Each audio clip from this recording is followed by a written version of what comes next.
মুখ বাঁচালেন মুখ্যমন্ত্রী। ৩৮টি ঘন্টা বাজিয়ে ৩৮তম আন্তর্জাতিক কলকাতা বইমেলার সূচনা করলেন মমতা বন্দ্যোপাধ্যায়। এবারে বইমেলার থিম দেশ পেরু। উদ্বোধনে আসার কথা ছিল সেদেশের সাহিত্যিক রডলফ ইনসোট্রোজা ক্লজেনের। থাকার কথা ছিল পেরুর সংস্কৃতি মন্ত্রী পেট্রিসিয়া বালাবুয়েনা প্যালিসিওসেরও।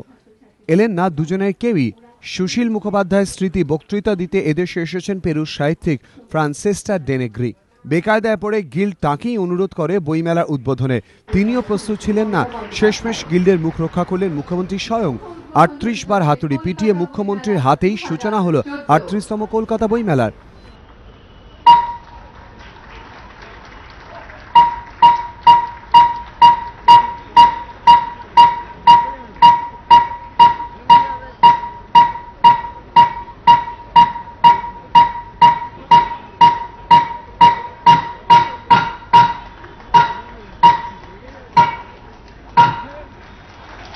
মুখ্যমন্ত্রীর পর একবার হাতুড়ি পেটালেন ডেনেগ্রিও।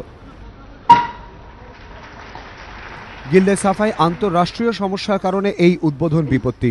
রডলফো হিনস্ট্রোজা ক্লজেন যিনি উদ্বোধক এবং ওদের মন্ত্রী, যার নাম বললাম ম্যাডাম বালবুয়েনা পালসিওস, এরা দুজন কেউ আসেননি।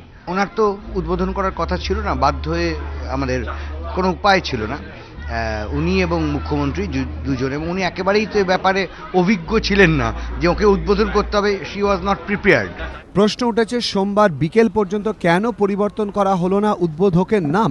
স্বাভাবিকভাবে 2005-এর পর ফের একবার বইমেলার গর্বের কৌলিন্যে কলঙ্কের দাগ। যদিও গিল্ডের মুখ শেষ পর্যন্ত পুরল না মুখ্যমন্ত্রীর কল্যাণে। বইমেলা আসলে আমার মনে হয় একটা দুটো বই তো দিই, তার কারণ না দিলে আপডেটটা কি করে করে যাব। আমি সারা বছর যা হয় ছোট্ট নার্সারি একটা করে আপডেট প্রতি বছর করি। এটা আমি 93 থেকেই অভ্যাসটা করে এসেছি, এবং করতে করতে এবারেও 5টা বই আমার বেরো হয়ে যাবে, 45টা হয়ে যাবে। এটা আমি একটা আপডেট করি। উদ্বোধনে ঘোষিত উদ্বোধকের অনুপস্থিতিতে গুঞ্জন ছড়ালো মিলন মেলায়। গিল্ডের একাংশের অভিমত 2005 সালে ঘোষিত উদ্বোধক আসেননি। 2014-এ ফের সেই লজ্জার পুনর্জীবন। কৃষ্ণেন্দু অধিকারী, এবিপি আনন্দ, কলকাতা।